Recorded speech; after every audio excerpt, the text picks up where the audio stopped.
विज्ञानं स्मृतिः तत्परता क्रिया यस्यते षड्गुणा सत्तस्य न साध्यमति वर्तते, symbolizing that nothing is impossible for those who have these six virtues: knowledge, logic, science, memory, readiness, and ability to function.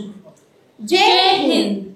I am Nimisha Garg with my co-anchor Nandini Dixit from Faculty of Engineering and Technology. Welcome all the dignitaries, the Vice Chancellor, Major General Dr. G.K. Thaplyal Sir, the Dean, Faculty of Engineering and Technology, Dr. Manoj Kapil Sir, the Vice Principal, Subharti Institute of Technology and Engineering, Professor Dr. Shravan Garg Sir, the Chief Guest, Dr. Stephen Edmond Sir, Dean and Professor Emeritus, HT University, Texas, USA. Dr. Manish Sharma Sir, Director, Research and Professor, Chutkara University, Punjab. The special guest, Professor Naresh Kumar, Convener, IIC, SGD University, Gurugram. IQAC Director, Dr. Kapil Kumar Sir, and ISGR Director, Mr. Anandya Bhanjia Sir.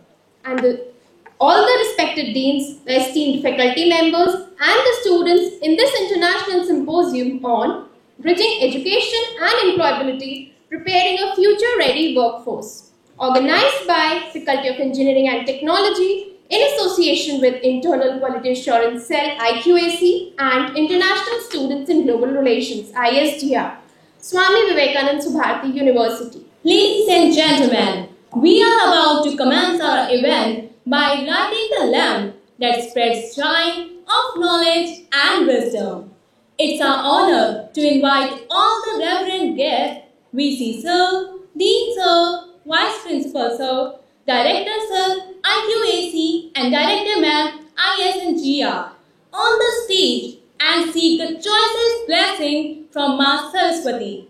I also request all the deans to please join the ceremony and grace the event. Please welcome with a huge round of applause. This is a symbolic movement that signifies the dispelling of darkness and igniting of thought and enlightenment.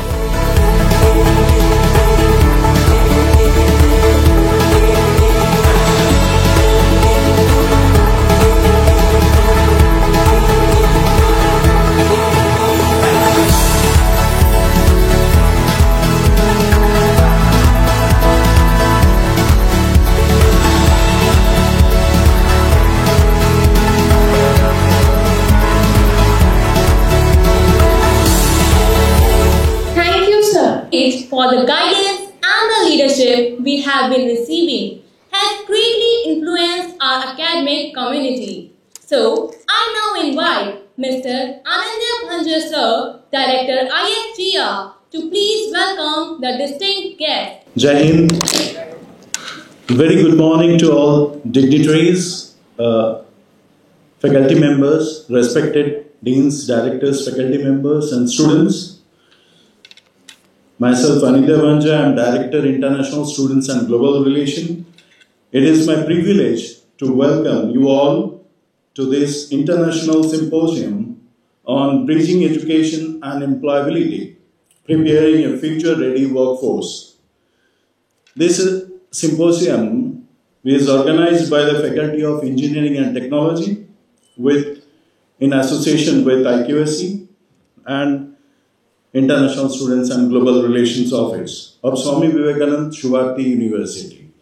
We are gathered here today to discuss a topic of immense significance: the evolving relationship between education and employability.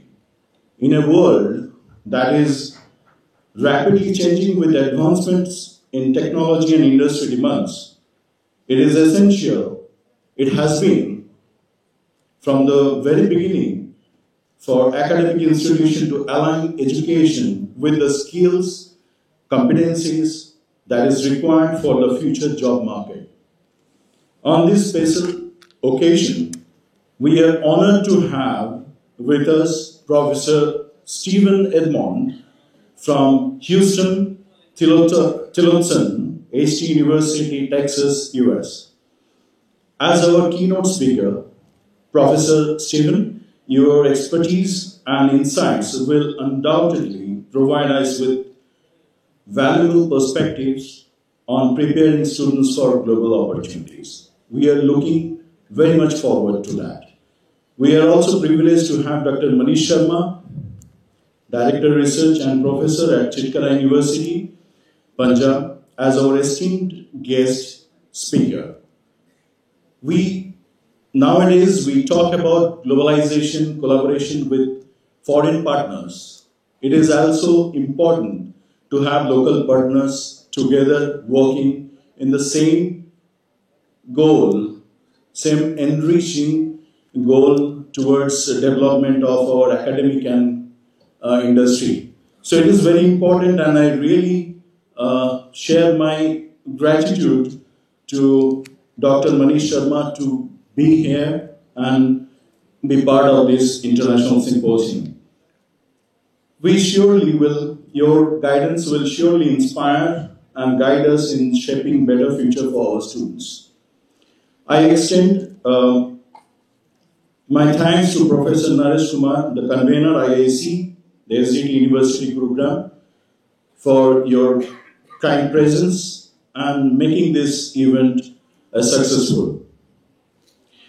I extend my heartfelt gratitude to our evergreen, youthful, and dynamic leader, none other than Honorable Vice Chancellor, Major General Dr. G.K. Thapliyal sir, for his unwavering support and visionary leadership, which has been instrumental in making this symposium possible. A special mention to our Chief Executive Officer, Professor Dr. Shalya Raj, the brand of women empowerment and the dynamism. It is her guidance and encouragement that have been instrumental in making such international symposiums keep on happening in our university. A warm welcome to all our dear respected deans, principals, directors, and head of departments and faculty members, and all the students present here who have joined us today. Your presence reflects the commitment and enthusiasm to bridge the gap between academia and industry. I would also like to acknowledge the efforts of our organizing committee, the Faculty of Engineering and Technology, IQAC, and Office of International Students and Global Relations, for their dedication in putting together this remarkable event. Let us take a full advantage of this symposium, engage in meaningful and fruitful discussions, and explore ways to make our students future-ready professionals. Thank you. Jai Hind. Thank you so much, sir. With immense gratitude, I invite Honorable Major General Dr. G.K. Thapliyal sir, whose vision continues to shape the future of developing minds, to enlighten us with his inspiring thoughts. Please, sir. Jai Hind, Professor Raju, Professor Manish, and Professor Naresh, our distinguished guests of the day, our directors, Dean, Faculty of Engineers, our faculty members, my dear students. First of all, on behalf of Swami Vivekananda Subharati University, it is my proud privilege to welcome all the distinguished guests for this symposium. Professor Edmund is no more unknown person to us. He is a good friend of Subharati. Subharati loves him and he loves Subharati. He's been here before. You have heard him before, and I'm sure he will keep coming to Subharati, and you will keep hearing from him. You will keep getting new ideas, informations, and keep getting inspired by his speech and lectures. Today's topic, it's well designed and well conceived, keeping the job for the future in mind. So what kind of employability there should be, and to that kind of employability, how we should prepare our students today. That is very, very important. And this is a visionary type of a topic where we should debate and deliberate, and accordingly we should train and prepare our graduates for the future job. What are the future jobs? That question comes in mind. The future jobs are not going to be the same which are as of available today. There is a study that most of the jobs in the future will be different, which are not known even today, because the technology is so rapidly evolving. So we have to keep pace with the technology. And to keep pace with the technology, we keep revising our syllabus, should keep revising our curriculum and training programs. To revise our training programs, curriculum, syllabus, we need a thinker like Professor Edmond, who can suggest that what he has a vision, that what kind of jobs are going to be there in future, and how we should prepare our student today to be employable for that kind of a job. It's a very, very important, and I'm sure this seminar or this workshop will definitely dwell upon all this, and he will be speaking, and our other two distinguished professor also speaking on the topic, and I'm sure you will benefit a lot, all our students will benefit a lot by these lectures. I wish all the best and good luck to you all. Thank you, Jai. Thank you so much, sir. We are truly blessed to hear from you. As India and the world navigate through transformative changes in technology and the economy, the landscape of work is rapidly evolving. Bridging the gap between education and skilling is essential for creative learning environment that better prepares students for real-life challenges and employment opportunities. Preparing for these future demands, more than just technical skills, however, requires workers to be culturally adaptable, digitally fluent, and equipped with lifelong learning capabilities. To foster this sense of individuality and motivate the students, we have with us Dr. Stephen Edmond, sir. Dr. Stephen Edmond holds the doctorate in international business and has almost 4 decades of teaching and administrative experience at the university level. Dr. Edmond is Houston-Tillotson University's Director of the Office of International Programs. At HT's International Affairs Liaison, Edmond's travel experience extends to over 50 countries on 5 continents, especially the African continent.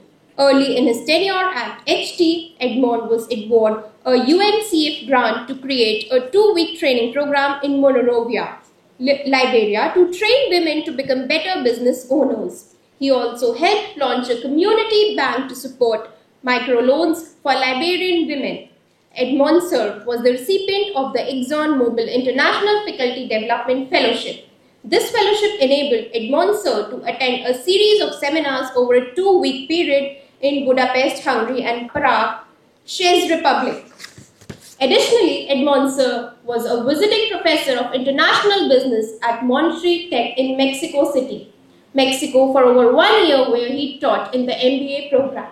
And the moment we all have been waiting for. So, I invite Sir on the dais to get us acquainted with the valuable insights from his treasury. Please, Sir. Vice Chancellor, Deans, faculty, directors, and students, thank you for coming to this event to listen to my little talk. Education, the educational institutions are very integral in employability. They teach you, the student, how to become employable in this very competitive workforce. We'll talk a little bit about that.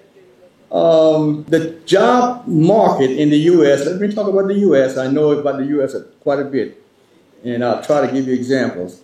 The job market in the U.S. has changed quite a bit from when I was looking for a job. Believe me, the skills are different now. Technology is now integrated in every field. My area in undergraduate was accounting. All I needed to learn to get a job back then was how to do debits and credits, how to do auditing, and how to do taxes. I got a job, and that job was almost forever. However, that's changed now. Something has been introduced since I've been out of college, undergraduate. Soft skills. Now the technical skills, back then they were called hard skills. That's the skills that you needed to get a job, hard skills or technical skills. Now we have to contend with soft skills, communication, teamwork, problem solving, adaptability. Let me go back to teamwork. Teamwork was not a thing when I was in school because it was individualism. You had to learn how to be an individual decision maker. You don't depend on a team to throw different decision resolutions to you. No, that didn't happen in the USA, teamwork, until the 70s or the 80s. That's when the Japanese overtook production of key products that the United States used to be used to control all over the world. In particular, the automobile industry. Back in the 70s and 80s, we used to just make our automobiles long enough to last for 3 years. Then these automobile dealers wanted you to change after 3 years. They weren't of the best quality. So the Japanese came around and started building such great automobiles that lasted 7 and 8 years, and we lost that market share. We were no longer in control. So we had to find out, why are we being pushed around by the Japanese in production of the automobile and other products as well. So we learned what they were doing. Teamwork. They were working in a team. They developed loyalty among each other. They started sharing ideas, and the team leader didn't always just toss their ideas away rather. He listened to them, and they became such good product developers. So we have to adopt their ways. We still haven't caught them up in productivity, but we've learned from them. So now we have soft skills, teamwork, communication, etc. So that's what's changing in America. Also, since COVID-19, working at home, working remotely, and working on a hybrid job. COVID-19, we closed our university for a year. Everyone had to teach from home. And that showed that by working at home, it does not necessarily mean that production is down. Studies that were done show that production was up. Even our professors, I was monitoring the professors at the time, and they were actually doing more work, more teaching, more research than if they were on campus. So we decided to bring some of them back on campus, the corporations we're talking about, and others can stay home and work and do whatever they've been doing as long as they are producing. So that's something else that's changing in America. However, now we have some corporations like Tesla. They're trying to force these workers to come back home, even though they're living up to the production specifications that they're supposed to. Tesla and a few other large companies, because their offices are now empty, want to bring them back. It's not happening. They are simply quitting their jobs and starting their own business. And lifelong learning is always a must. So those are the changes in American workforce now. Technology is in every field now, even in accounting. Soft skills are more important now than your technical skills. And working at home is a new thing, as well as lifelong learning. So the job market is changing. Now, what are some of the key practices to improve your employability? Okay? You have to develop certain skills. In particular, as I just mentioned, your technical skills and your soft skills. But guess what? By being at this university, you're learning this because you have your curriculum, your professors, your deans, your directors. They change your curriculum according to what the demand is in the industry. I remember we did this once at my university. My board of directors for my School of Business was comprised of a lot of business middle people, middle managers. So they would let me know when it's time to change. But they gave me one very good advice. They said, if you were to change, understand this is business. If you were to change your curriculum to include one class, project management, they said that the corporations would start hiring your folks more often than not. And believe me, that project management course, which was taught by somebody in the industry, helped to change the amount of students who got jobs. That's being taught in your class, in your classes right now. Okay, making sure your curriculum is right so that you can learn the technical skills and the soft skills.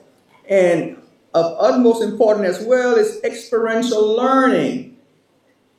Our School of Business and Technology and most of the schools in the United States, you will not graduate if you do not do an internship. I'm talking about business and technology. The other stuff, the liberal arts courses, that's something different. However, if you're in School of Business and Technology, you cannot graduate unless you do an internship. You have to go out there in the community and learn in a real life situation. You have to learn. That's an internship. We used to have what is called apprenticeship back then, but we've done away with that. Corporations have done away with that because students were a bit reluctant about dropping out for a whole semester and working for a corporation for a whole semester. But it was so valuable because not only did you work for a corporation as an apprentice, you worked in the unit and you worked every part of that, every step in that unit you worked. So when you graduated from school, they wanted to hire you because you knew everything about the corporation. But that's kind of faded away. But also, technology, if you're in computer science or engineering, in addition to doing an internship, the requirement is that you also do a project. You must do a project. That looks so nice on your resume, or you probably call it a CV. Corporations will hire you quickly if you have both an internship and a CV. Let me tell you, I was blown away this summer. Our robotics club, they're all a software engineering major, they built a robot. I think it was yay high. And they competed in a robotics competition in California, all the way from Texas to California. Houston-Tillotson was the smallest school of all. We were competing with the likes of University of Texas, University of California, University of Southern California, all these big schools. But we went. But I was just, we didn't win, but I was so impressed with the students who built this robot. And it actually moved. It actually picked an object. And I was impressed. Our students, but we were teaching them that. So they had what? They had an internship. They did a project. They're seniors now, and of the 5, 2 have already secured jobs. They signed a contract already for when they graduate in May. One's going to be working for Paycom out of California. The other's going to be working for Amazon in Washington State. So those experiential learning, that's very important as far as your development of the skills that will make you employable in this competitive environment. Now, besides learning your skills, the technical skills and your soft skills, and getting experiential training, networking. I cannot say enough about networking. That is so important. I don't care how smart you are, your GPA, all perfect A's, that will not get you a job. Not if you're not networking. We are blessed to be in Austin, Texas, which is like Silicon Valley. We have over 5,000 tech companies right there in Austin, Texas. And believe me, they are always on campus. They sponsor networking events on campus so the students can just go there, listen to a little talk from these companies, and then they're networking. They bring pizza or whatever the kids want, the students want, and they're exchanging business cards. Our students must have a resume and a business card by the time they're a sophomore in their second year. So they exchange that. I do not want them to be writing their phone numbers on a piece of paper. That is not professional. So these people from Tesla and Amazon, they're on campus all the time networking with our students because the demand for talent is so high in the USA. So the corporations are looking for students to work. So networking is very important. That's industry alumni, that's industry networking, but you also have alumni networking. Those who graduate from your school, they oftentimes come back. I know at Huston-Tillotson they come back and they hold sessions and they talk about the student, they talk about their job and what the students must do. And they also let the students know that if you need a job, let me know. I'm here. So from here, you're provided with the necessary skills to learn the technical profession that you're studying, also the soft skills that are now very, very important. And you have to learn how, you're learning experiential, you're getting experiential training, and then you're learning how to network. So that's very important as far as getting you employable. It's a competitive society out there, so you need to do all these things. Now, your job searches, boy, that has changed a bit. A lot of the students are doing online job searches. We have online job portals like you've heard some of them, LinkedIn rather. Indeed is a big corporation located right there in Austin, Texas. And we have one that we use, the university, called, what is that called? Handshake. I didn't know what the world that was until last semester when students started asking me about these jobs in Handshake, because I generally have to approve for the international students to work. So they were doing Handshake and coming up with some of the best jobs around. So we use that. Huston-Tillotson University uses Handshake. It's no more than an online job portal. You submit your application, you get an appointment for an interview, and I'll come back to the appointment. But also, the portal is good. The online job portal is good. But what is even better is referrals.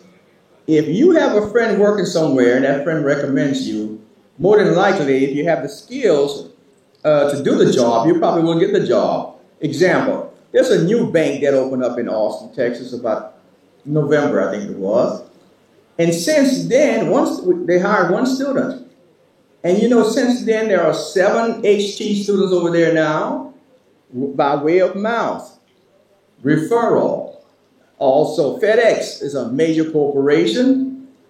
One MBA student started working there. And since then, he's brought 7 of his colleagues.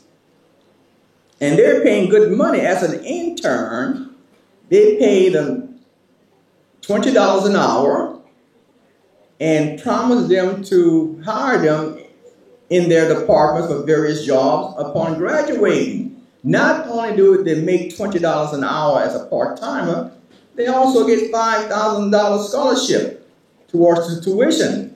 Why? Because the demand for talent is so great in the United States. So referrals are very important. Referrals definitely are important. The online job portal is good. It gets you an interview, but the referral gets you even more. Now, how do you prepare for a job interview? Boy, I am glad I came up during the olden days. When I was applying for jobs back then, all the employees cared about was your technical skill, your hard skills. Can you do an audit? I'm an accountant. Can you do a tax return? Do you know the differences between debits and credits? Yes. Okay, they gave me a job.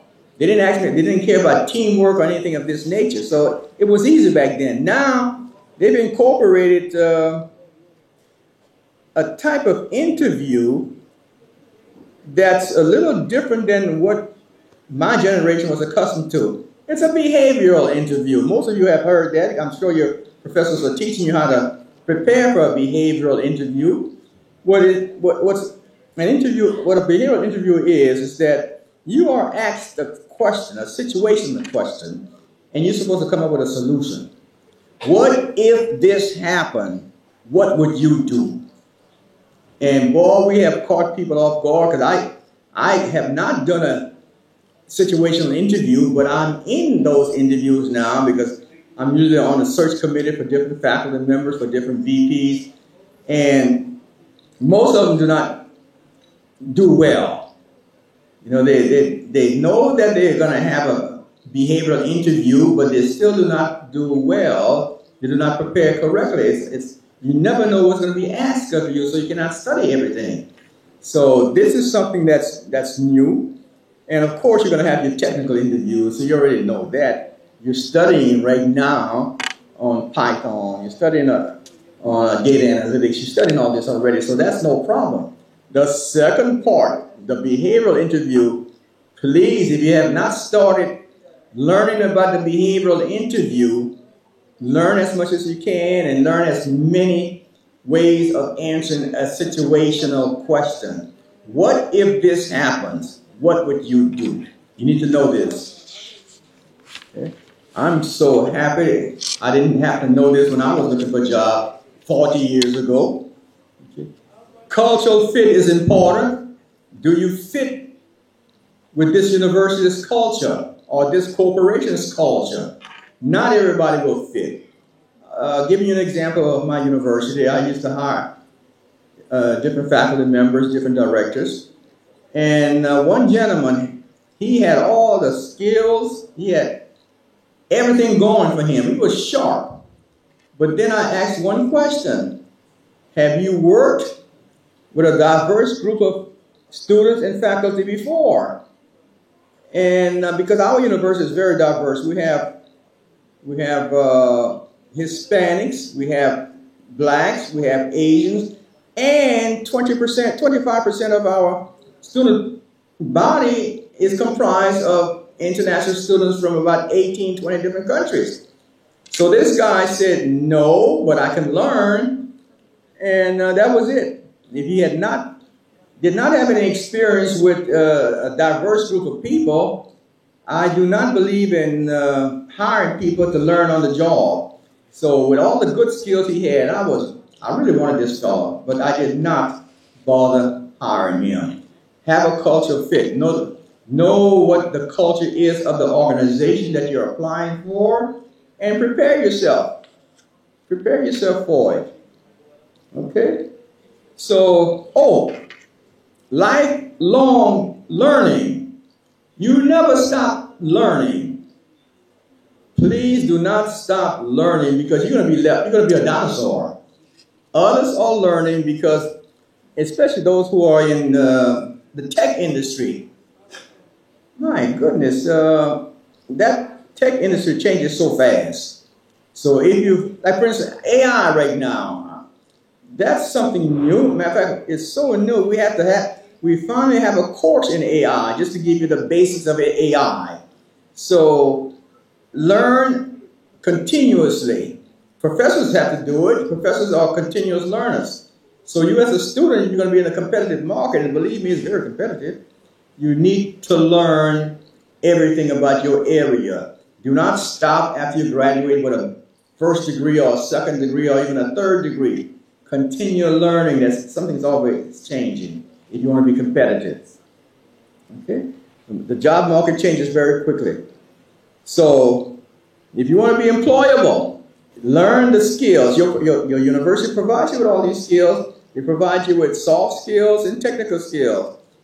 Do some kind of experiential learning, either an internship or a project. I didn't talk about freelancing because that's something from South Asia. I know Pakistan, that country there used to be #1 in freelance, but that's nothing. In America, they've not heard of that. But still, learn internship. Do a project that gets noticed. Build a robot or build something. And of course, adapt to the changing situation of corporations. That's what I say to you. Okay?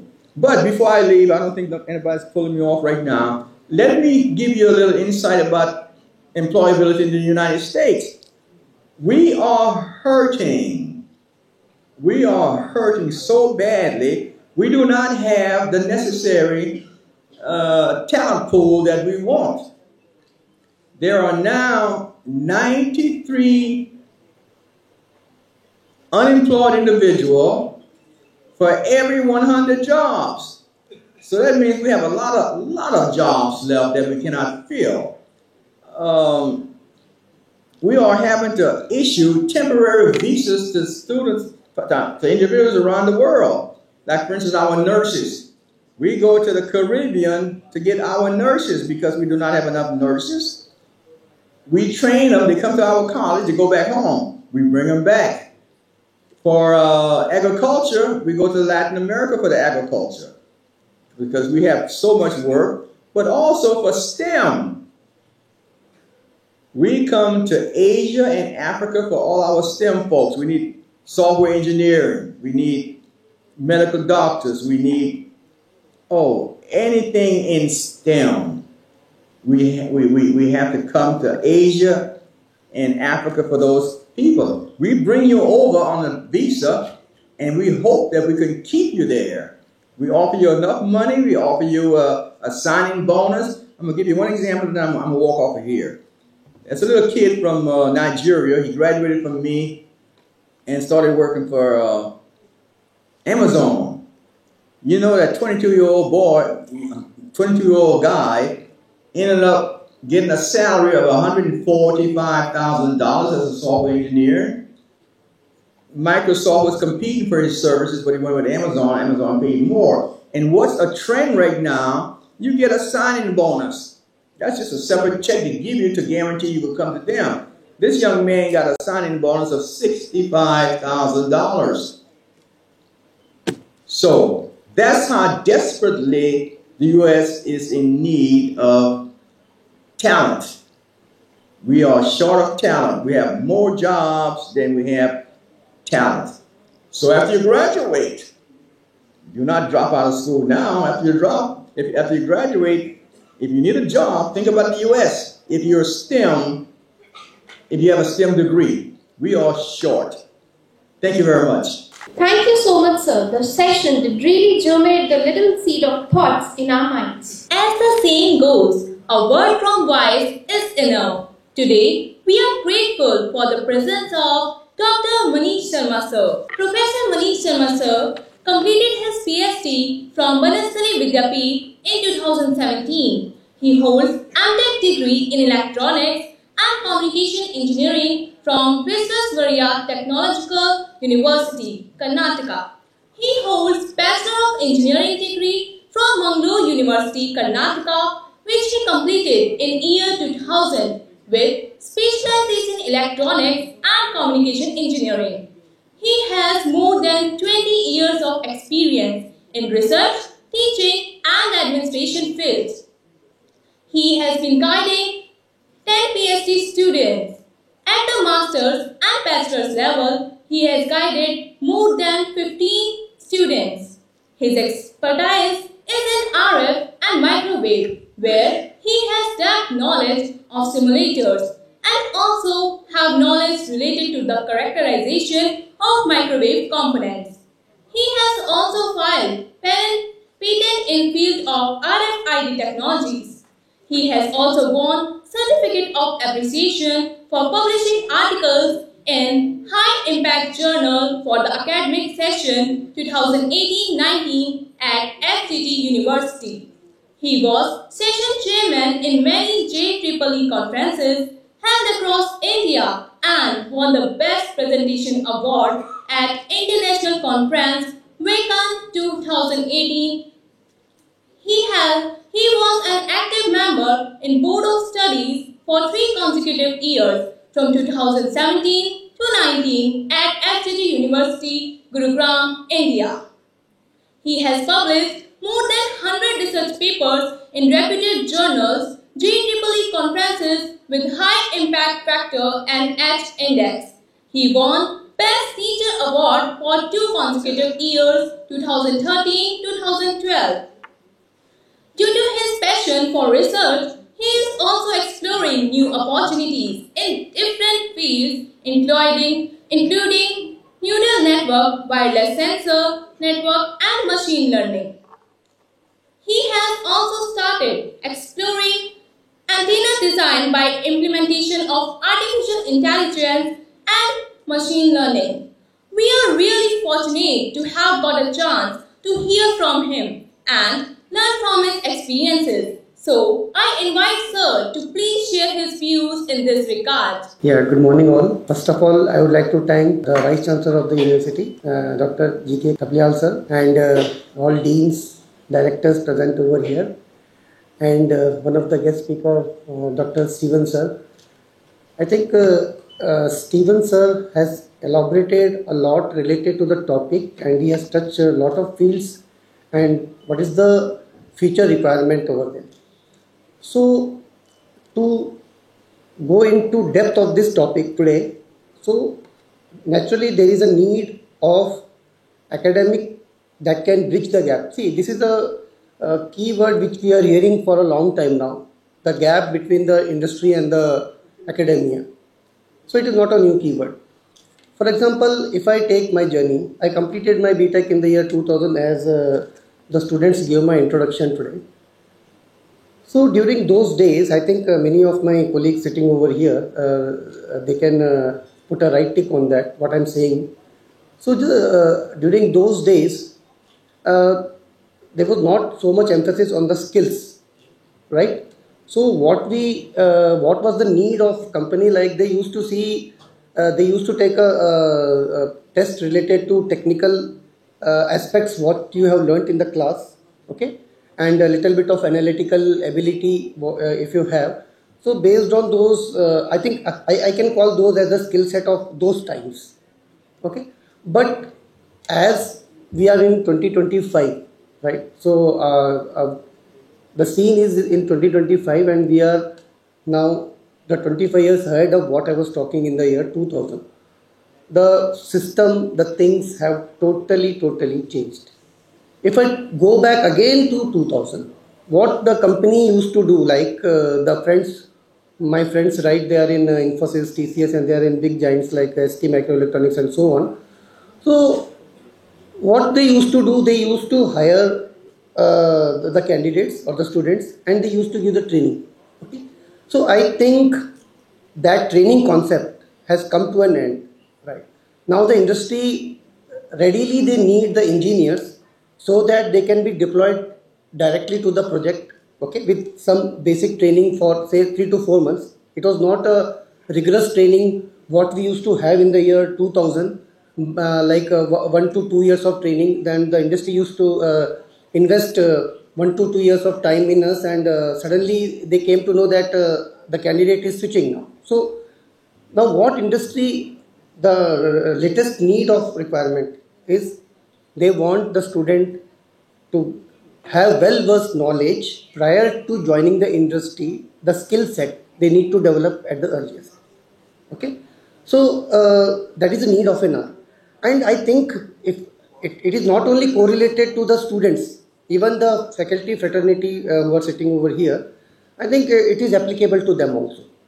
If they are not on the same platform of developing their own skill sets, and it is very difficult because, as sir has already told, that the technology is changing drastically and within a very stipulated time.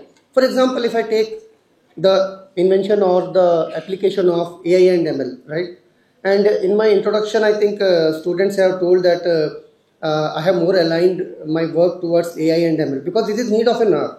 If I don't get aligned with those technologies, I will be washed away from the market itself. So this is not only related to the students. I think it is related to the faculty fraternity also.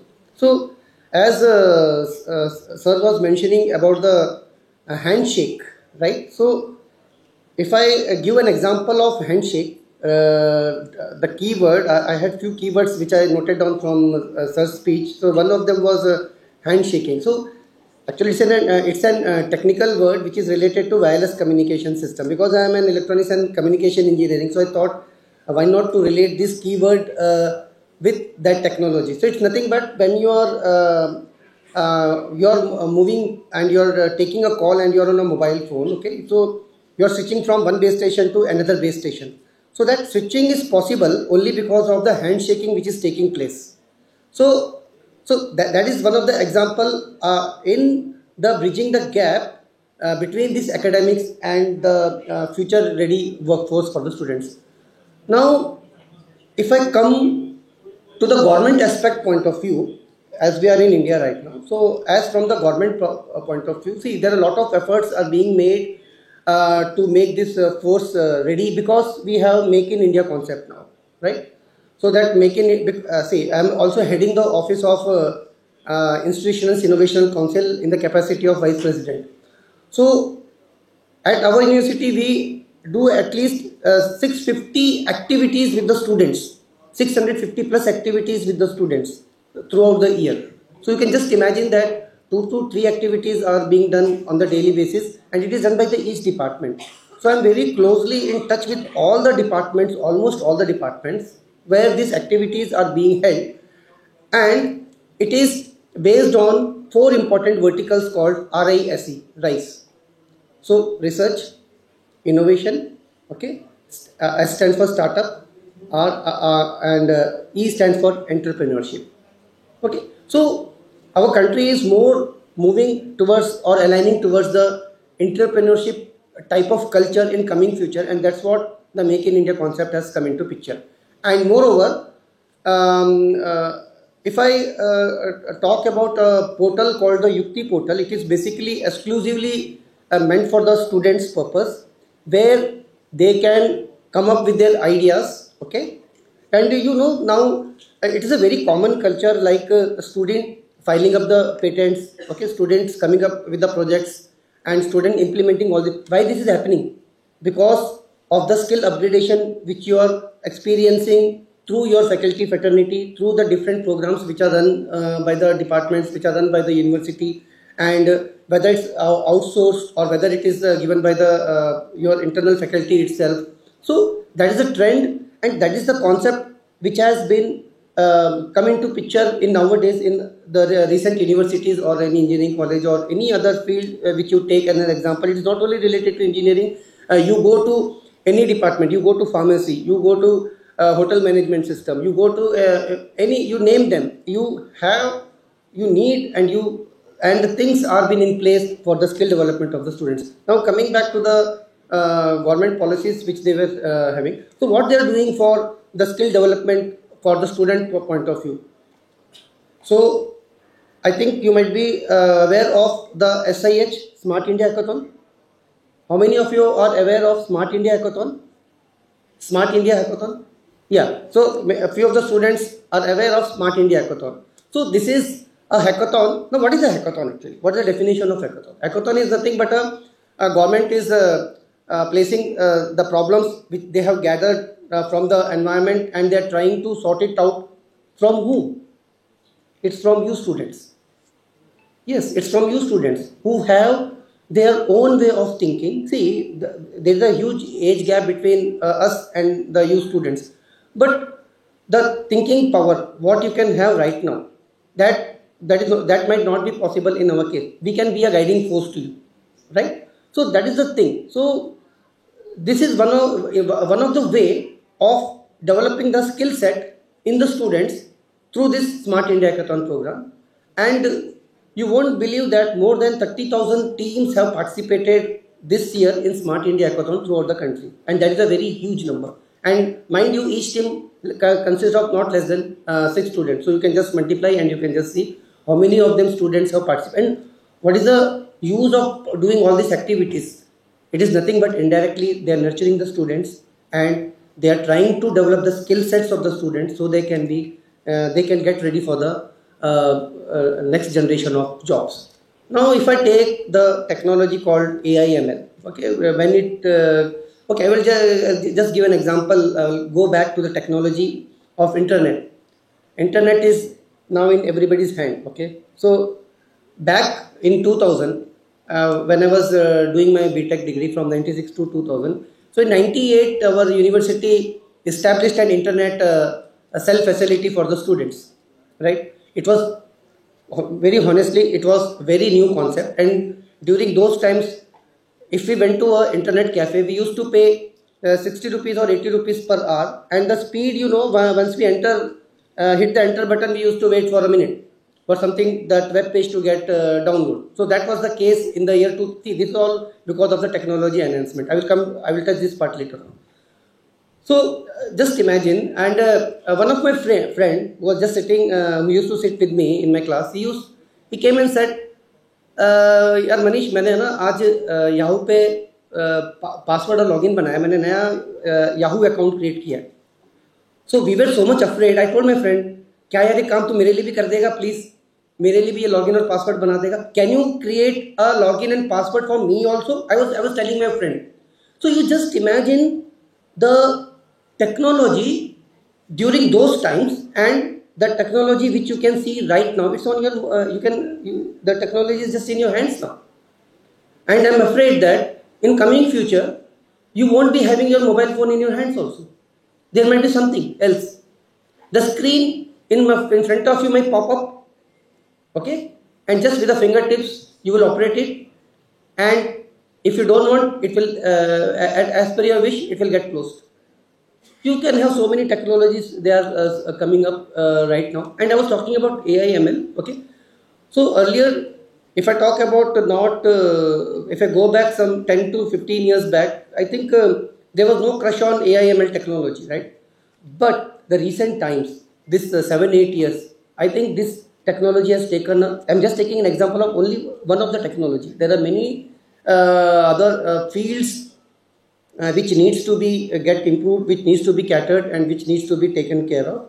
So as the time goes on, if you see today, this AIML is a very nominal keyword which you will be hearing everywhere nowadays, and it has been integrated in all the technologies. If I talk about Google, when you search it, you have the AI integrated in Google. So all these technologies are important. They are changing day by day, and I doubt in coming future, probably some technology might come in future which might replace AI/ML also.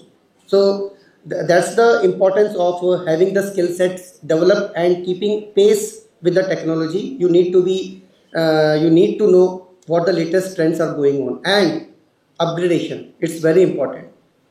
As time passes, you need to get upgrade yourself. Otherwise, you will be out of the market. It is as simple as that. So with these words and with the last tagline, I would like to tell the students, and you need to tell me the name of a person who has given this tagline. If you want to shine like a sun, you need to burn like a sun. किसका दिया हुआ statement है? Who has given this statement? A very famous teacher, I call him actually. First, he is a teacher by profession. Yeah, anyone from the student side? If you want to shine like a sun, you need to burn like a sun first. पहले सूरज की तरह तपोगे, तब जाके सूरज की तरह रोशनी दे पाओगे. Our honorable scientist, president, I think I give the hint now. Yeah, it was given by Dr. APJ Abdul Kalam. Okay, so really, if you want to burn like you want to shine like a sun first, you need to burn like a sun. ठीक है, पहले अपनी energy आपको generate करनी है, then only you can give it to the society. So that is the actually thought what he wanted to say as an academician to the students and the teacher fraternity. Thank you so much. Dhanyavad. Jai Hind. A heartfelt thanks to Sir for lending us his precious hours. I now invite Edmond Sir for the questionnaire to please help us align with the transformative trends. Please, sir. I also invite Professor Dr. Manish Sharma Sir for the questionnaire round. Please, sir. So it's over to you students now. So you can have question and answers, and we are ready to answer. Please. How do we stay updated on industry trends in our field? That's not easy. That's not difficult at all. Your corporations in India, I'm sure some of them pay you visits every now and then, and you just talk to someone from the corporations, and they will, even your professors will let you know what's up to date. Always rely on your professors, because your professors must stay up to date if they want to be viable and continue working, because they're researching all the time. So your professors would know what's up to date and what are the new trends and what are the new demands and skills that the corporations want. So the easiest way is just rely upon your professors. If you want to do it on your own, you can always Google and find out what the latest trends are. Very easy. I would like to add something to what Sir has said. So your question related to how to get updated with the technology, what is the requirement of the industry right now? See, it's very, because at your level, you need a span of time to complete your degree. See, it might be 3 to 4 years. So as soon as you come in the first year, you cannot directly jump into the industry and you can get a job over there. So it's not that. So these are tenure which you need to get you need to upgrade yourself along with the latest technology what is happening. The simple way is you if I talk about AI ML, okay, so you take a project related to AI ML, execute that project which has already been executed, and try to get the same type of results what has been published in, okay. You don't get publish it again, okay, that is an offense, okay, so don't do that. So that is the best way of learning any type of technology. So, and that is the way of getting upgradation. Jai, sir, I'm Ani Gupta. My question is, what are the most significant skills that companies look after today but are not taught in the traditional education system? I think when I mentioned it before, you're talking about communication, you're talking about teamwork, you're talking about problem solving, and of course adaptability. Those are the basic soft skills. So your question is? What are the significant skills that companies currently require which we are not taught in the traditional education system? See, it depends from your nature of academics in which you are in. So if I talk about, because I belong from electronics and communication, so we have a very close relationship with the computer science field, okay. So as in my introduction, they already mentioned that because of the need of an hour, it is compulsory for me to know the technology called AI and ML. It might be by force, or it might be so that I can I may sustain in the in coming future also.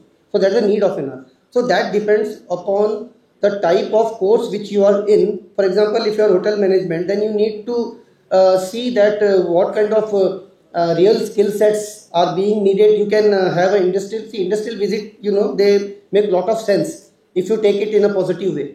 It's not going there and just having a time pass over there. So you can talk to the people over there and you can just see what latest things are going on. If I talk about example of hotel management, in the same case, if I talk about pharmacy, see, pharmacy nowadays, you know that extensive research related to the UG students are going are involved in that kind of research. If I take an example of pharmacy, so what does it mean actually? When you are through this the process, you are actually enhancing your skill set. That's the way I can correlate this episode with the skill set which you are talking about. So it depends from your stream to stream. It is not fixed. Like if I say hotel management, learn AI ML, it doesn't make any sense. Will it make any sense? It will not make any sense. Okay. So that's the case. So it's a case study. Please. Sorry. No, please. But let me continue. But do not forget now, I think I mentioned that education plays an integral part in your employability. What you're talking about, learning the soft skills, it's already in your curriculum. Your professors can help you develop those skills. I do not know which discipline you are, but talk to your professor because they have structured the curriculum so that you get not only your technical skills, but your soft skills as well. I don't know at which level. I know at my university, we start at a junior level, the third year, whereby you take a course called professional development. Then we teach you all those soft skills. And then we even have you put them in practice. Like, let me give you an example about an interview. We teach you, of course, how to write a winning resume. We teach you how to do networking. We teach you how to do interviews. Those are not necessarily soft skills, but those are items that will help you do your best at getting a job. But your faculty member, whoever your faculty members are, it's already in the curriculum. This is a fine university, so I know it's in the curriculum. So you're being taught it. you will be taught it. I don't know which level you are, but at least by the time you become a junior, all this stuff will be taught to you. Yes, sir. My name is Gaurav. I'm BA first year student.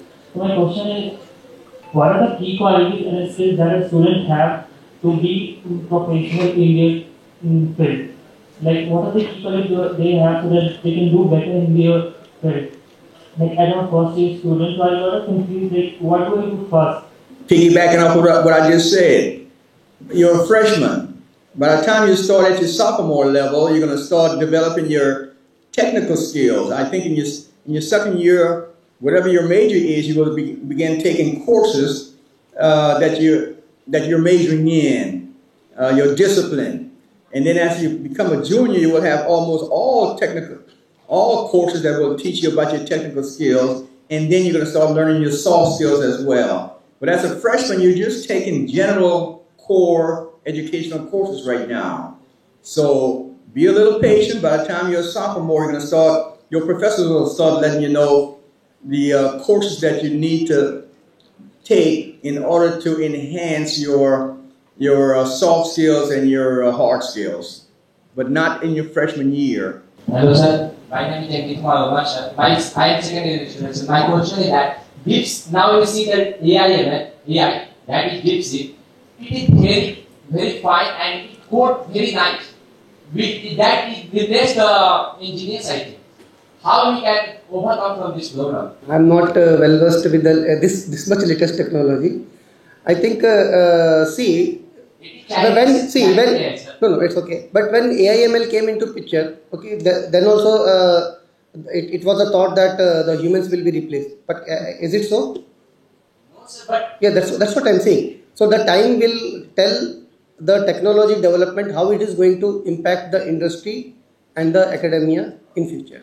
But we see that it is it is a American company ChatGPT that saying that it is more fast than the ChatGPT and it works very nice. I used it one time.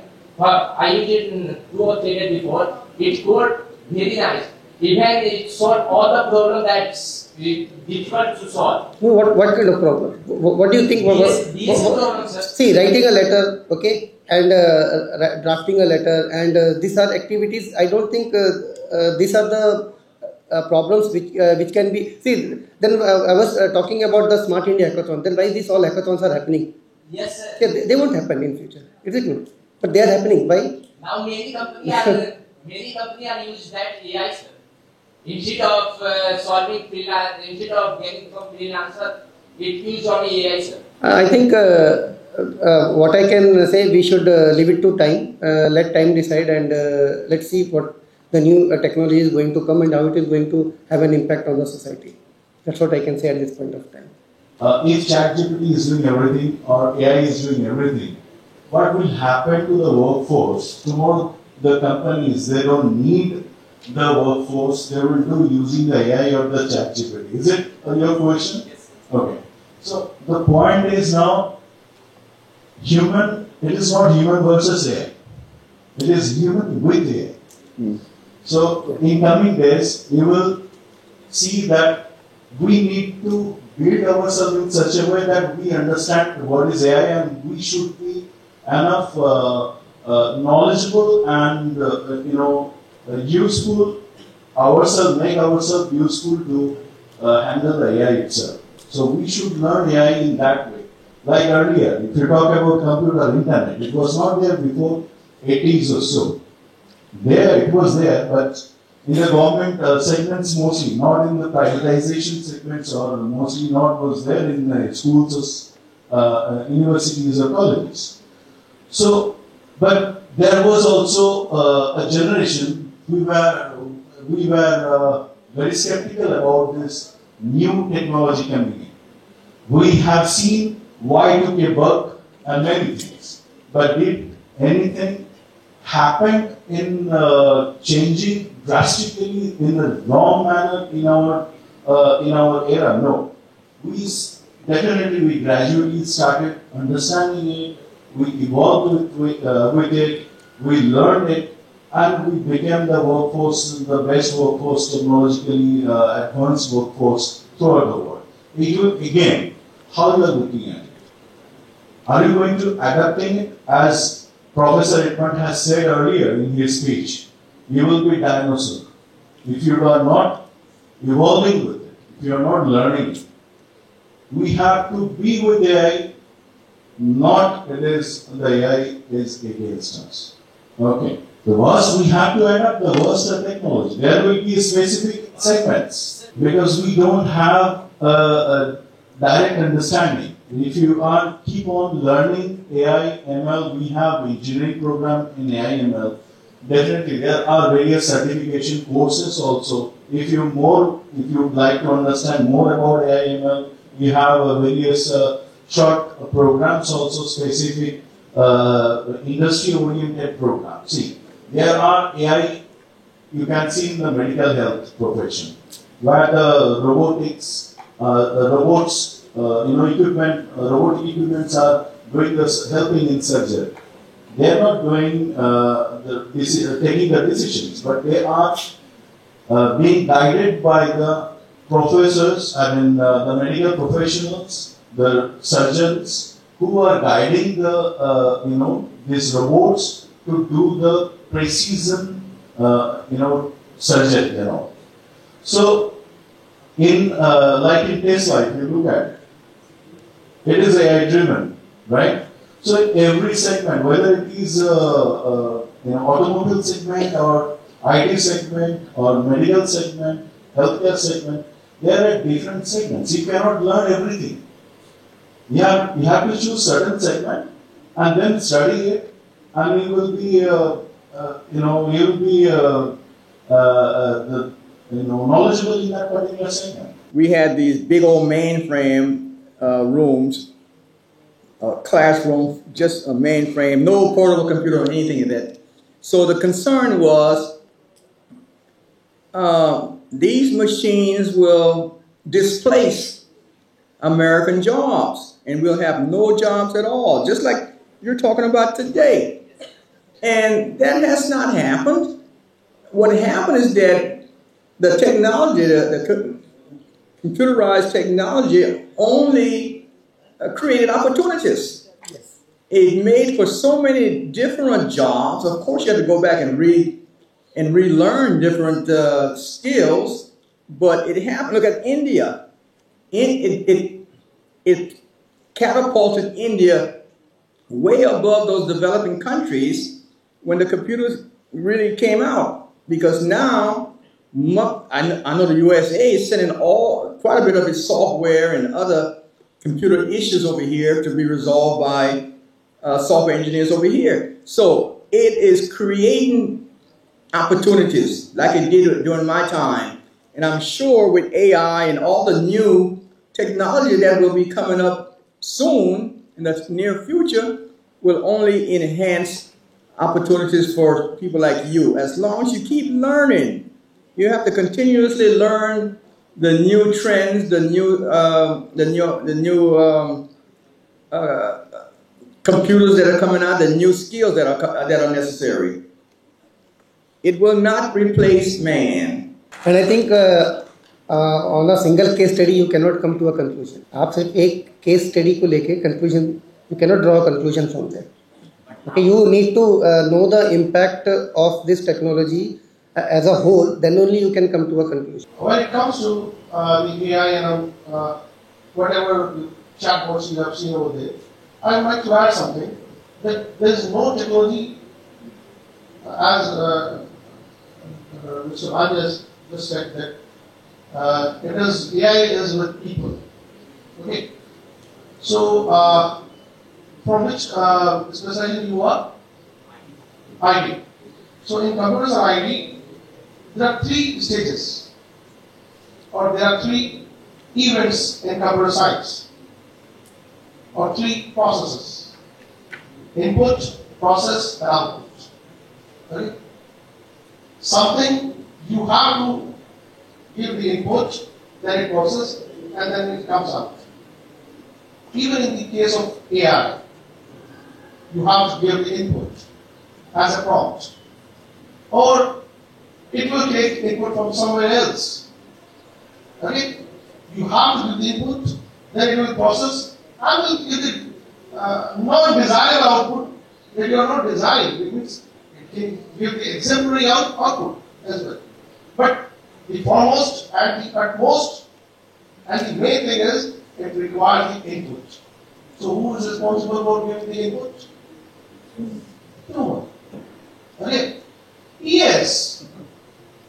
In the coming future, AI may replace several jobs.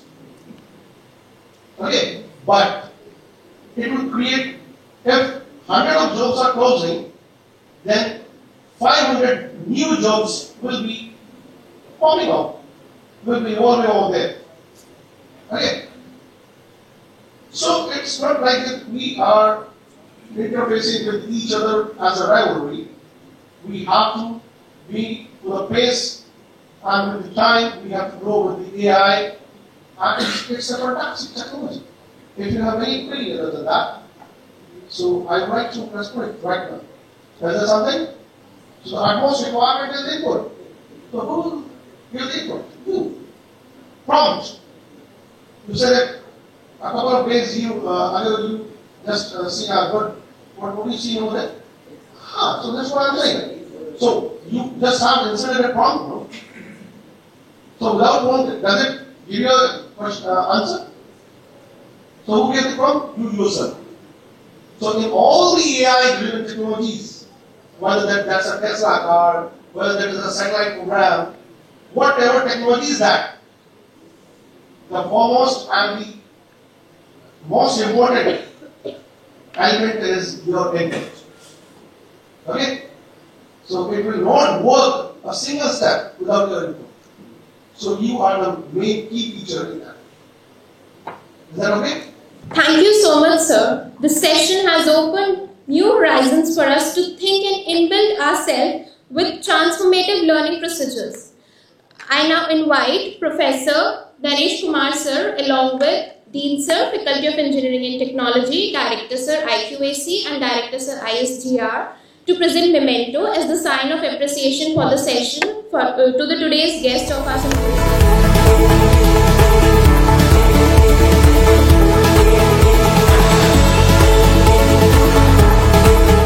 We come towards at the end of this knowledgeable session. It was indeed an astonishing session that watered our pots of understanding, opinion and hearts. Now, I invite Dr. Archita Bhatnagar ma'am to deliver the vote of thanks and help us to conclude the event. Jai Hind all. I, Dr. Archita Bhatnagar, on behalf of the Faculty of Engineering and Technology, feel privileged to be standing here to offer my thanks to those who made today's program a success. I am thankful to Honorable Vice Chancellor SVSU, Major General G.K. Thapliyal sir, for guiding us every time we need. Also, I thank the patrons for their inspiration every time. I am thankful to the keynote speaker of today's symposium, Professor Dr. Stephen Edmond sir, for sparing his time to enlighten the students to become future ready. I am thankful to the guest speaker, Mr. Manish Sharma sir, for carving out time for us and making us aware of the things. Both the guests are highly appreciated for putting in their valuable input for the symposium. I thank Professor Naresh Kumar sir to join us in today's symposium. I express my gratitude towards the Dean, Faculty of Engineering and Technology, Professor Dr. Manoj Kapil sir, for giving the inception of the program. I thank the Director ISGR, Dr. Anindya Bhanjia sir, and IQAC Director, Dr. Kapil sir, for being there with us. I thank the Vice Principal Site, Professor Dr. Shravan Kumar Garg sir, for giving shape to the event. I extend my gratitude towards the department heads and faculty members of FET and various colleges for being with us. I thank the organizers of today's event, Dr. Nitin Tyagi sir, Dr. Aruna Bansal ma'am, Dr. Amit Kishore sir, Dr. Nikhil Rathi sir, Dr. Ashima ma'am, Engineer Ritu Sharma ma'am, the team of students, the Masters of Ceremony, Ms. Nimisha and Ms. Nandini, and the proctor team of FET. I thank the technical team from SVSU helped by Mr. Amardeep. I thank the projection and publicity department for providing timely publicity and the related components for the event. Thanks to the university for providing this beautiful hall to carry out the event, and Faculty of Fine Arts for helping the making the arrangements. Thanks to the photography team of SVSU. I appreciate the support of all the people who are directly or indirectly associated with the program. And last but not the least, I thank the most important entity of the university, that is the students. You have been a beautiful audience for today's symposium. Thank you again. Jai Hind. Thank you so much, ma'am. A respectful gesture of paying tribute to our nation, the ideals and traditions that continue to serve as the country's backbone. So I request everyone to please take their positions for national anthem.